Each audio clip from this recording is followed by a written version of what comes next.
Assalamualaikum warahmatullahi wabarakatuh. Salam sejahtera guru-guru hebat se-Indonesia. Kembali lagi di channel Hairudin HF.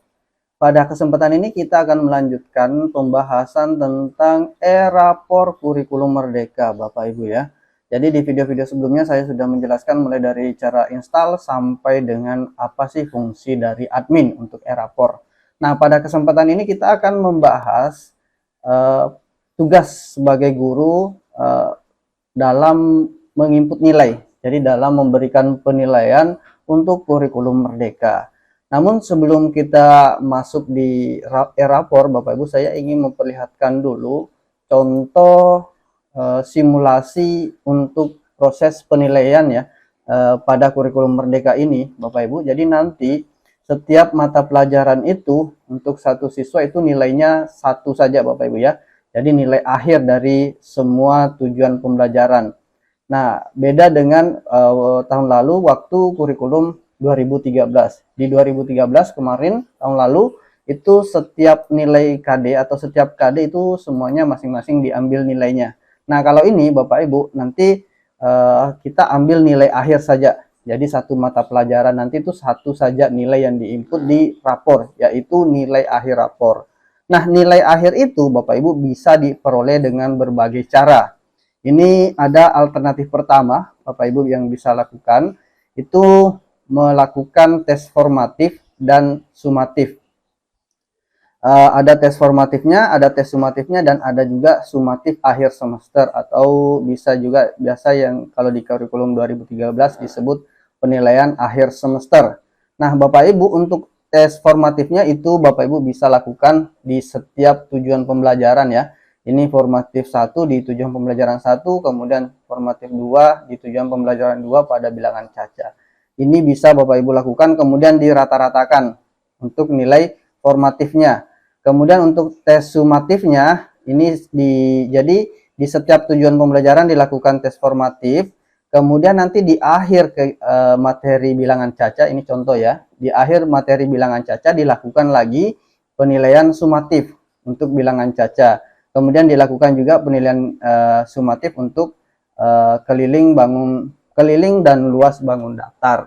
Itu masing-masing ada sumatifnya, kemudian dirata-ratakan, dan sumatif terakhir adalah keseluruhan dari materi yang sudah diajarkan atau penilaian akhir semester. Nah, kemudian nanti dari ketiga nilai ini ada 2 tes sumatif, formatif pertama ada 2 tes sumatif, 1 formatif. Ini Bapak Ibu bisa rata-ratakan atau bisa menggunakan pembobotan. Jadi ini sebenarnya tergantung dari kebijakan Bapak Ibu masing-masing. Apakah mau 3 nilai ini langsung dirata-ratakan atau mungkin ada pembobotannya yang mana lebih besar misalnya bobotnya. Itu semua tergantung dari Bapak Ibu guru. Ini alternatif pertama. Jadi nanti ujung-ujungnya atau akhirnya itu adalah 1 nilai saja Bapak Ibu. Kemudian alternatif kedua, ini jadi setiap setiap mata pelajaran, setiap indikator atau materi itu bisa 1 saja formatifnya. Kemudian kalau misalnya lebih luas materinya itu bisa 2 kali formatif. Kemudian nilai akhir formatif ini sebenarnya hampir sama dengan yang tadi ya Bapak Ibu. Ini cuma ini tes formatifnya lebih sedikit ya. Jadi lebih sedikit tes formatifnya dibanding tadi alternatif 2. Jadi tetap ada 3 nilai ya. Nilai formatif, nilai sumatif, dan nilai sumatif akhir. Nah, kemudian alternatif ketiga, ini cuma nilai sumatif saja diambil, tidak ada nilai formatif Bapak Ibu. Jadi setiap akhir materi atau setiap akhir pokok pembahasan itu dilakukan tes sumatif. Ini misalnya ada 2 pokok pembahasan ya, 2 kali dilakukan tes sumatif. 1 nanti rata-ratanya ada. Nah, setelah itu di akhir sumatif. Jadi cuma ada 2 nilai, kemudian ini dirata-ratakan atau bisa juga dibobot. Ini contoh nilai ya. Nilai rapor yang tanpa pembobotan, kalau ini ada pembobotan.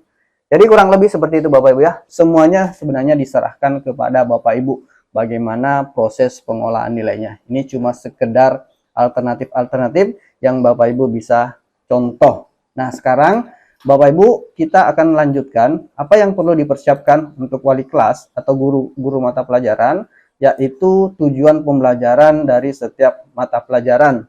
Jadi tujuan pembelajaran yang digunakan atau yang ingin dicapai pada fase tersebut. Jadi di semester 1 ini.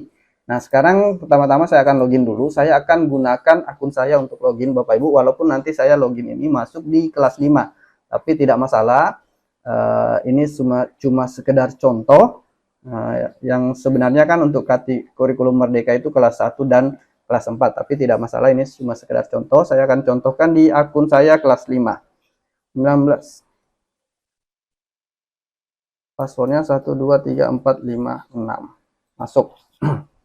Nah, Bapak Ibu, ini saya sudah login sebagai guru ya di dalam aplikasi Erapor ini. Jadi nanti di dalam setelah kita login itu ada dua fungsi di dalamnya Bapak Ibu ya. Kita sebagai guru dan sebagai wali kelas. Jadi khusus untuk guru yang sebagai wali kelas juga itu nanti akan dua fungsinya di sini. Jadi kita akan sebagai guru dan sebagai wali kelas. Pada kesempatan ini kita akan bahas dulu sebagai guru. Nanti pada video berikutnya kita akan lanjutkan apa sih yang harus kita lakukan fungsi kita sebagai wali kelas. Nah, Bapak Ibu, sebagai guru kita tentunya akan menginput nilai, menginput data dan nilai ya. Klik saja ini, input data dan nilai. Ada 4 bagian Bapak Ibu ya. Jadi mulai input tujuan pembelajaran, input nilai, proses deskripsi, dan input nilai project. Nah, sekarang saya akan mulai dari input tujuan pembelajaran. Bapak Ibu harus memulai dari input tujuan pembelajaran ya. Ini harus dikerjakan berurut dari atas ke bawah. Jadi, kita klik input tujuan pembelajaran.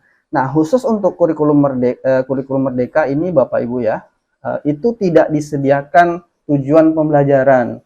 Karena asumsinya setiap sekolah itu menyusun tujuan pembelajaran sesuai dengan sekolahnya masing-masing, sesuai dengan kesepakatan di sekolah masing-masing. Yang tentunya harusnya setiap sekolah memiliki tujuan pembelajaran yang berbeda-beda. Nah, di sini saya coba sudah siapkan contoh tujuan pembelajaran untuk kelas 1 ya. Tapi tidak apa-apa lah kita masukkan di kelas 5. Ini sekedar contoh. Yang pertama Bapak Ibu klik tanda tambah. Tanda tambah, kemudian ada berapa sih tujuan pembelajaran yang Bapak Ibu ajarkan pada semester ini. Misalnya bahasa Indonesia ada berapa, IPA ada berapa, dan seterusnya. Ini saya Bapak Ibu tinggal pilih di sini dulu untuk pilihan kelas. Jadi ada perbedaan di bagian pilihan kelas Bapak Ibu ya. Kalau kita sebagai wali kelas itu kelasnya yang cuma bisa dipilih cuma satu, terkunci di kelas yang kita ajar. Tapi untuk guru mata pelajaran nanti, misalnya guru PJOK dan guru agama, itu nanti di sini akan muncul beberapa kelas sesuai dengan kelas yang diajar. Itu bedanya ya antara guru kelas dan guru mapel. Nah, saya pilih 5B. Kemudian berapa sih tujuan pembelajaran yang akan ditambahkan? Ini di sini maksimal 20 ya. Jadi nanti Bapak Ibu bisa menyesuaikan berapa jumlah tujuan pembelajaran secara keseluruhan untuk semua mata pelajaran yang diajarkan. Nah, di sini saya misalnya akan tambah 3 saja dulu. Bisa ditambah 3, nanti bisa tambah lagi Bapak Ibu ya. Tambah 3 mata pelajaran apa? Saya mata pelajaran PKN tadi ya. Ini PKN. Nah, andainya Bapak Ibu misalnya tambahkan di sini 6, di sini PKN, di sini PKN, di sini PKN, di bawahnya boleh bahasa Indonesia misalnya ya, bahasa Indonesia, terus bahasa Indonesia lagi, dan seterusnya. Ada berapa mata pelajaran bahasa Indonesia? Ada berapa tujuan pembelajaran di setiap mapel itu. Nah, di sini saya cuma akan tambahkan 3 saja dulu, karena cuma sekedar contoh. Itu PKN.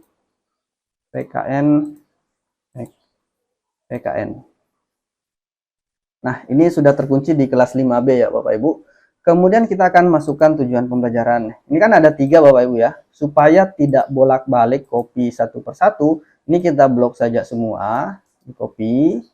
Ini di blok ya. Setiap tiga-tiganya di blok. Karena di PKN ini ada 3 tujuan pembelajaran. Ini tujuan pembelajaran. Kita klik kanan, saya copy dulu. Kemudian bawa ke sini. Ini tinggal di paste di sini Bapak Ibu ya. Cuma memang tidak langsung terisi ketiga-tiganya ya, tapi tidak apa-apa. Ini kita bisa blok sisanya, di blok, kemudian Ctrl X, kita cut, kemudian simpan lagi di sini daripada bolak-balik mengcopy satu persatu ya. Ini mending di copy semua, kemudian lakukan seperti ini. Kita Ctrl X lagi untuk yang TP yang ketiga, kemudian kita simpan di sini. Nah, di sini sudah tersimpan ya 3 TP untuk mata pelajaran pendidikan Pancasila. Kalau sudah, kita klik simpan saja Bapak Ibu. Nah, oke, ini sudah berhasil Bapak Ibu. Kalau ada muncul seperti ini, tinggal klik oke. Nah, ini tujuan pembelajaran dari Pancasilanya sudah masuk. Ini jadi ada 6 ya. Nah, ini double ya. Kita hapus saja. Nah, kalau ada yang double seperti ini Bapak Ibu, ini sebenarnya bisa diganti ya. Kalau misalnya ada yang salah, ini bisa kita hapus yang double. Saya hapus saja supaya tidak double. Ini juga ya, ini hapus. Ini tadi 2 kali klik. Nah, kalau ada double seperti ini kita bisa hapus saja. Oke, ini ya berarti sudah ada 3 tujuan pembelajaran. Bapak Ibu bisa tambahkan lagi nanti kalau misalnya masih ada. Sekarang kalau sudah menambahkan tujuan pembelajaran, baru kita bisa lanjut ke input nilai Bapak Ibu. Klik input nilai, kemudian pilih kelas 5B yang muncul tentunya.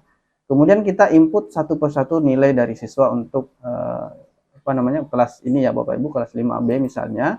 Saya pilih siswa pertama misalnya. Nah, ini sudah muncul ya. Nah, pendidikan Pancasila. Nah, yang muncul kompetensi atau tujuan pembelajarannya ini baru pendidikan Pancasila Bapak Ibu, karena memang baru ini yang sudah kita berikan tadi, input tadi. Jadi nanti sebaiknya Bapak Ibu sebelum masuk di menu input nilai, sebaiknya semua mata pelajaran yang diampu itu semuanya sudah sudah diinput tujuan pembelajarannya, baru masuk di sini supaya sekalian bisa nanti langsung menilai. Nah, setelah itu Bapak Ibu, tadi kan saya sampaikan bahwa dalam satu mata pelajaran itu cuma satu nilai saja yang diinput, yaitu nilai akhir, nilai rapor. Nilai akhir itu bisa dirata-ratakan dari tes sumatif dan formatif dan sebagainya. Nah, sekarang saya masukkan misalnya untuk siswa ini nilai PKN-nya atau pendidikan Pancasilanya itu nilainya misalnya 90. Kalau sudah, ini berarti sudah masukkan nilai. Kita tinggal mengecek tujuan pembelajaran. Yang mana sih tujuan pembelajaran dari anak ini itu sudah mencapai kompetensinya atau capaian kompetensinya sudah tercapai. Jadi Bapak Ibu tentu harus berdasarkan dari daftar nilainya. Jadi ini tetap sebenarnya ada standar penilaian, ada standar nilai minimal yang harus dicapai oleh siswa. Kalau misalnya dari seluruh nilai dari siswa ini semuanya mencapai kompetensinya, sudah tercapai semua, Bapak Ibu klik saja semua. Tapi kalau misalnya salah satu dari 3 ini masih ada di antaranya yang masih kurang, misalnya mengenal aturan di lingkungan keluarga, untuk anak ini masih kurang misalnya, masih di bawah standar nilainya. Jadi kita bisa klik di bagian capaian kompetensi perlu peningkatan. Jadi ini sesuai dengan kondisi Bapak Ibu ya. Jadi di kurikulum Merdeka itu tidak ada yang dibilang yang dikatakan tuntas dan tidak tuntas. Yang ada tercapai dan perlu peningkatan. Tapi tentunya Bapak Ibu tetap harus memiliki standar. Yang mana sih yang perlu peningkatan dan yang mana sudah mencapai kompetensi. Ya, seperti itu Bapak Ibu ya. Nah, misalnya kondisinya seperti ini ya. Untuk TP1 sudah tercapai untuk anak ini, kemudian TP2-nya belum tercapai, boleh diklik di sini. Kemudian TP3-nya ternyata juga sudah tercapai. Nah, kalau sudah seperti ini berarti sudah selesai untuk nilai PKN-nya atau pendidikan Pancasilanya. Kemudian scroll ke bawah Bapak Ibu, kita bisa menambahkan juga rekap untuk kehadirannya. Misalnya dalam satu semester sakitnya 3 kali, izinnya misalnya 2 kali, kemudian tanpa keterangan tidak ada. Kita kasih strip saja. Ini sudah selesai Bapak Ibu ya. Sudah selesai, kita tinggal simpan. Nanti kalau sudah disimpan seperti ini itu masih bisa diganti Bapak Ibu ya. Oke, ini sudah tersimpan. Laporan penyimpanan data ini sudah ada ya, data absensinya sudah ada, kemudian berhasil diubah ada 3 untuk nilai 1, data nilai. Nah ini sekedar apa namanya ya, sekedar informasi, klik saja OK. Ini berarti nilai dari si anak tadi ini kalau kita buka kembali Mat Anugrah ini sudah ada nilainya, dan Bapak Ibu sebenarnya masih bisa ganti-ganti ya. Nah setelah penilaian, setelah semua siswa dan semua mata pelajaran sudah dinilai, langkah selanjutnya adalah proses deskripsi Bapak Ibu. Diklik saja. Ini sebenarnya otomatis ya Bapak Ibu. 5B tadi yang sudah dinilai itu Ahmad Anugrah Saputra. Nah, ini deskripsinya otomatis Bapak Ibu. Jadi yang muncul deskripsinya itu baru pendidikan Pancasila. Jadi belum ada untuk mata pelajaran lain karena memang belum dilakukan apa namanya? Penilaian. Nah, di sini akan terisi Bapak Ibu. Jadi yang kita centang itu atau yang kita pilih untuk kompetensi yang tercapai itu ada 2, jadi semuanya masuk di sini. Kemudian kompetensi yang perlu peningkatan ada 1, jadi masuk di sini. Ini jadi deskripsi Bapak Ibu ya, otomatis. Walaupun demikian Bapak Ibu tetap bisa mengganti. Jadi tetap bisa mengganti dari deskripsi ini. Tapi kalau tidak mau repot, saran saya ya dibiarkan saja seperti ini. Cuma memang tetap harus kita buka, kemudian kita klik simpan Bapak Ibu ya. Ini saya klik simpan lagi, sudah tersimpan. Jadi data absensi ekstrakurikuler tidak ada, data nilai berhasil diubah. Klik OK. Nah ini sudah proses deskripsi Bapak Ibu. Nah selanjutnya untuk input nilai project, Bapak Ibu bisa juga input nilai project P5-nya. Ini 5B, misalnya Ahmad Anugrah.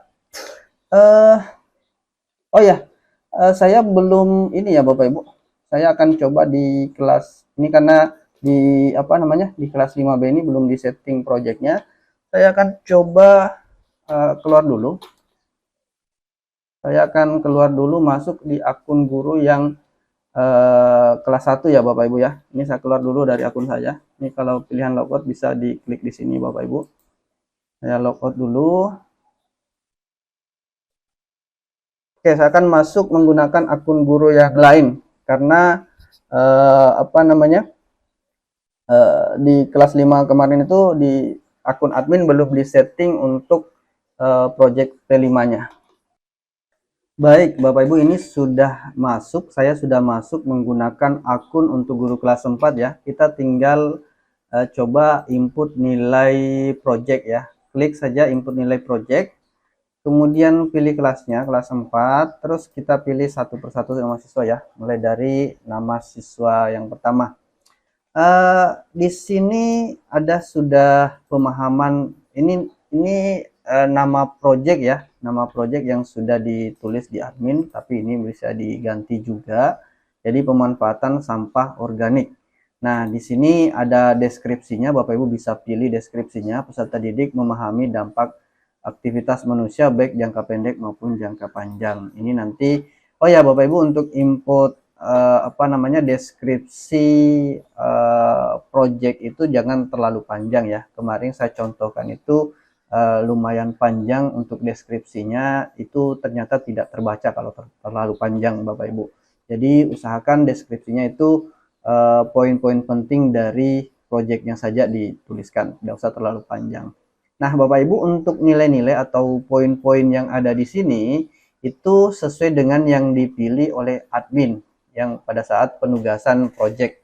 Ini nanti terserah Bapak Ibu juga bagaimana poin-poin mana saja pada untuk penilaian apa namanya project ini yang akan diambil. Nah, untuk penilaiannya Bapak Ibu tinggal pilih ya, dari mulai berkembang sampai sangat berkembang.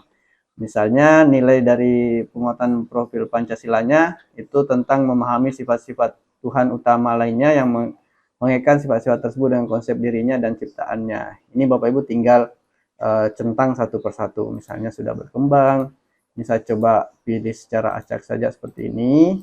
Ini juga jumlahnya nanti tergantung dari jumlah yang dipilih di menu admin. Nah, untuk catatan prosesnya Bapak Ibu silahkan berikan catatan, boleh juga kita kosongkan atau bisa disimpan sudah baik misalnya. Nah, Bapak Ibu nanti terserah lah di sini apa mau deskripsinya terkait dengan proyek yang dilakukan oleh siswa ini. Kemudian klik simpan. Nah, ini sudah selesai Bapak Ibu ya. 7 berhasil disimpan. Berarti ini kita sudah melakukan penilaian proyek untuk siswa ini. Ini sudah ada nilainya.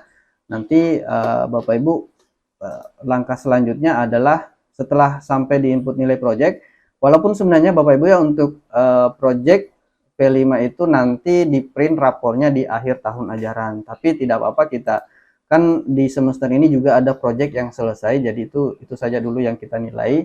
Nanti di akhir tahun ajaran baru kita masukkan semua ketiga proyeknya, baru kita print untuk rapornya, rapor P5-nya.